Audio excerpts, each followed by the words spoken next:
Pastor Abhinay పై దాడి కేసులో కీలక విషయాలు బయటపడుతున్నాయి. తనపై దాడికి మతానికి ఎటువంటి సంబంధం లేదంటున్నాడు అభినయ్. ఇక ప్రజా సమస్యలపై పోరాటం చేసినందుకే తనపై దాడి జరిగిందంటున్నాడు. కోలుకున్న తర్వాత పాదయాత్రని మళ్ళీ కొనసాగిస్తానంటున్నాడు. ప్రాణాపాయం నుంచి బయటపడ్డాను. గతంలో కొందరు దాడి చేసేందుకు ట్రై చేశారు నాపైన, అందుకే ముందస్తుగా ఒక వీడియో తీయమని నేనే చెప్పాను. భరోసా పార్టీ పేరుతో కొత్త రాజకీయ పార్టీని స్థాపించిన అభినయ్ దర్శన్ పాదయాత్ర చేస్తూ ఏజెన్సీ ప్రాంతాలు తిరుగుతున్నాడు. అయితే ప్రజా సమస్యలు తెలుసుకునేందుకే తన పాదయాత్ర చేస్తున్నానంటున్నాడు అభినయ్. ఈ యాత్రలో భాగంగా అల్లూరు సీతారామరాజు జిల్లాకు సంబంధించినటువంటి ప్రాంతాల్లో పర్యటిస్తున్నారు ఆయన. అయితే అభినయ్ పైన బీరు సీసాలతో దాడి చేశారు 6 వ్యక్తులు. దుండగుల దాడిలో అభినయ్కి చాలా తీవ్రంగా గాయాలయ్యాయి. చెర్ల ప్రభుత్వ ఆసుపత్రిలో ప్రస్తుతానికి ఆయనకి చికిత్స కొనసాగుతోంది. సో ఆయన ఒక పాదయాత్ర ఒక్కరోజు కొంత గ్యాప్ వచ్చింది. ఈ గ్యాప్ రావడంతో కొంత ఆయన కార్కి రిపేర్ ఉంది. ఆ కార్ రిపేర్ చేసుకోవడం కోసం ఆ మండల కేంద్రానికి వెళ్తున్నారు. ఆ గ్రామంలో నుంచి మండల కేంద్రానికి వెళ్తుంటే మార్గ మధ్యలో అటవీ ప్రాంతం లాంటి ప్రాంతాల్లోనే ఆయన కార్ని అడ్డగించి కారు పైన కొంతమంది వ్యక్తులు అటాక్ చేసి కారు అద్దాలు ధ్వంసం చేసి అభినయ్ని బయటికి లాగి ఆ చెట్ల మధ్యలో పడేసి ఆయన పైన చాలా భయంకరంగా దాడి చేశారు కొంతమంది వ్యక్తులు అని చెప్పి తెలుస్తోంది. సో ఈ నేపథ్యంలో ఆర్టీవీతో అభినయ్ దర్శన్ మాట్లాడుకొచ్చారు. అభినయ్ దర్శన్ ఏం మాట్లాడారు చూద్దాం.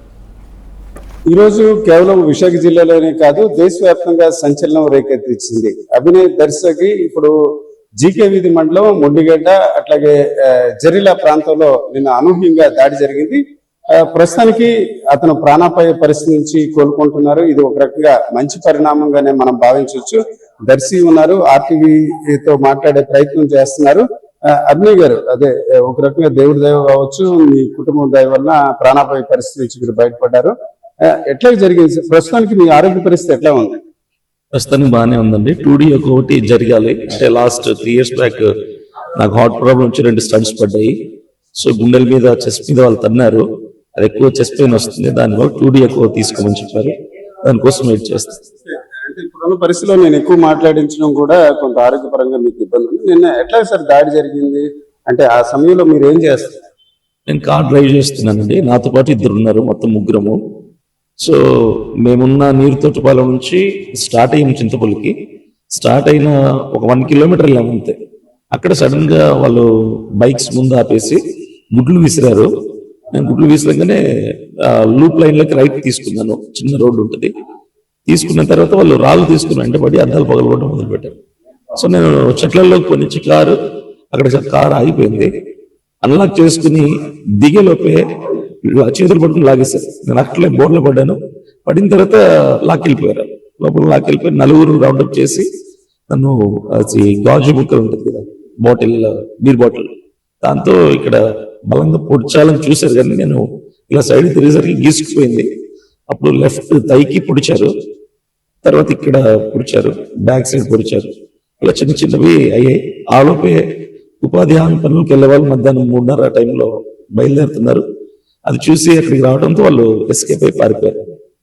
మీరు కూడా వీడియోలో చూసారు కదా, వాళ్ళు గ్లౌజులు వేసుకోవడం, కాళ్ళకి కొన్ని గ్లౌజులు, అంటే ఇవన్నీ ఒక ప్రీ ప్లాన్డ్ వ్యవహారంగా అనిపిస్తుంది. పక్కాగా ప్రీ ప్లాన్ అనిపిస్తుంది ఖచ్చితంగా. ఎందుకంటే నాకు లాస్ట్ 1 week క్రితం కూడా కంటిన్యూస్ గా థ్రెటనింగ్ కాల్స్ వస్తున్నాయి. అది కూడా 1 number నుంచి. అది మా పాడేరు వదిలిపెట్టి వెళ్ళిపోమని చెప్పి, నీరుతోటపాలెం విడిచి వెళ్ళిపోమని, సమస్యలు మాట్లాడడానికి నువ్వు కడపవాడికి నీకేం పని అని చెప్పి వస్తున్నాయి. సో ఆ రిలేటెడే ఈ దాడి అనుకుంటున్నానండి నేనైతే. ఏ అంశాలు ఎక్కువగా మీ దృష్టికి వచ్చాయంటే, ఇప్పుడు ఒకే నంబర్ నుంచి మీ ప్రాంతం అంటే అల్లూరు జిల్లా విడిచిపెట్టండి అని అంటున్నారని మీరు చెప్తున్నారు. అంటే ఏ కారణంగా ఇట్లాగా బెదిరించే అవకాశం ఉంది? అంటే అక్కడ ఉన్న స్థానిక సమస్యలు అయితే మంచినీరు, రోడ్లు, అట్లాంటి అంశం మీద పోరాటం చేస్తే ఎవరు అభ్యంతరం తెలిపే అవకాశాలు ఉండవు. ఎందుకు ఇట్లా జరిగింది అనుకో సార్? ఇక్కడ ప్రాబ్లం ఏంటంటే, పాడేరు నియోజకవర్గంలో 5 మండలాల్లో ఏ గ్రామంలో కూడా మినిమం సదుపాయాలు కూడా లేవండి. ప్రతి గ్రామంలో నీళ్లు లేవు, డ్రైనేజీలు లేవు, రోడ్లు లేవు, స్కూళ్ళు లేవు, అంగన్వాడీ బిల్డింగులు లేవు, బాత్రూములు లేవు, ఏవి మినిమం సౌకర్యాలు కూడా లేవు. కాబట్టి నాకు బాధ వేసింది, గుండె రగిలిపోయి ఈ సమస్యలు నేను ప్రభుత్వం దృష్టికి తీసుకెళ్లాలని చెప్పి నేను పోరాటం మొదలు పెట్టాను. అది వాళ్ళకి ఇబ్బంది అనిపించింది. అంటే అక్కడ ఉన్నటువంటి అధికారులకు కావచ్చు, లేదంటే ప్రెసెంట్ ఉన్నటువంటి ఎమ్మెల్యే గారికి కావచ్చు, ప్రభుత్వానికి కావచ్చు, వాళ్ళకి ఇబ్బంది అయ్యిందో సిగ్గైందో తెలియదు. కానీ సో సమస్యలను వెలికి తీస్తున్నాడన్న ఆలోచనతో నన్ను వెళ్ళిపోమని చెప్పారు. సార్ మీ వైఫ్ మాటలు కూడా మీరు వీడియోలో విన్నారు, కొంత ఆందోళన చెందుతున్నారు.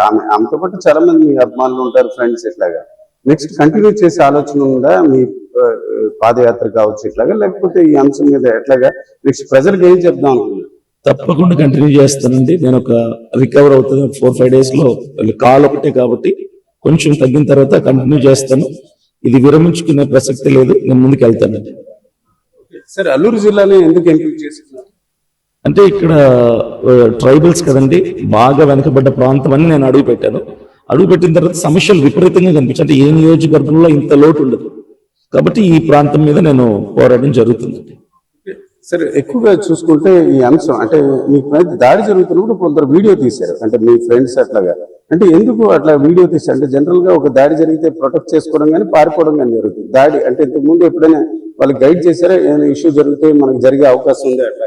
యాక్చువల్లీ నా మీద గతంలో కూడా ఒకసారి ఇట్లాంటి ఇష్యూలో జరిగిందండి, చిన్నది. మేము ఎప్పుడూ కూడా ఎలా ప్రిపేర్డ్ గా ఉంటామంటే, మా కారులో డిక్కీలో ప్రొటెక్షన్ గా పై చెక్క వికెట్స్ అవి ఉంటాయి, ప్రొటెక్షన్ కోసం ఎవరైనా దాడి చేస్తారేమని. ప్రవీణ్ పగడాల గారు ఆ సంఘటన జరిగినప్పటి నుంచి మేము మా సేఫ్టీ మేము ఉంటాము. తర్వాత ఇలాంటి ఘటనలు జరిగినప్పుడు రికార్డెడ్ ఎవిడెన్స్ ఉండాలి కాబట్టి మేము ముందే మాట్లాడుకుంటాం.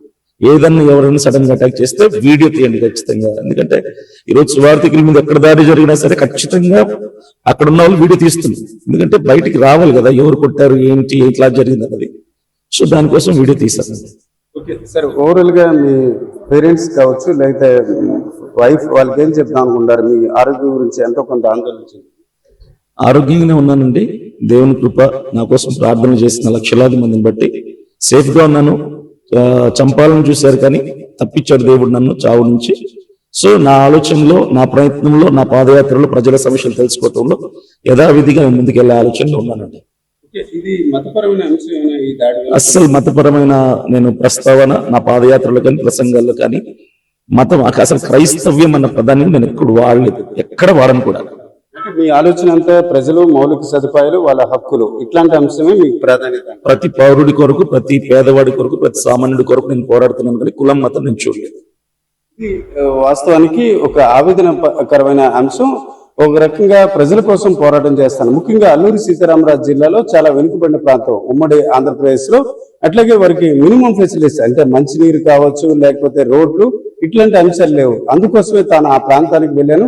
ప్రస్తుతానికి దాడి నుంచి బయటపడ్డాను, నిందితులను పోలీసులు పట్టుకుంటారన్న ఆశాభావం ఆయన వ్యక్తం చేస్తున్నారు. అదే సమయంలో మరోవైపు చూసుకుంటే కాస్త కోలుకున్న తర్వాత యథావిధిగా తన పాదయాత్ర కొనసాగించి ఏ లక్ష్యంతో పార్టీ పెట్టానో అదే లక్ష్యంతో కొనసాగుతానని, అలాగే కుటుంబ సభ్యులు దీని గురించి ఆందోళన చెందాల్సిన అవసరం లేదు, లేకపోతే ఇది మతపరమైన అంశం కాదని కూడా ఆయన చెప్తున్న వాతావరణం మనకు కనిపిస్తుంది. కెమెరా పర్సన్ తిరుపతితో రామచంద్రరావు, RTV, విశాఖపట్నం.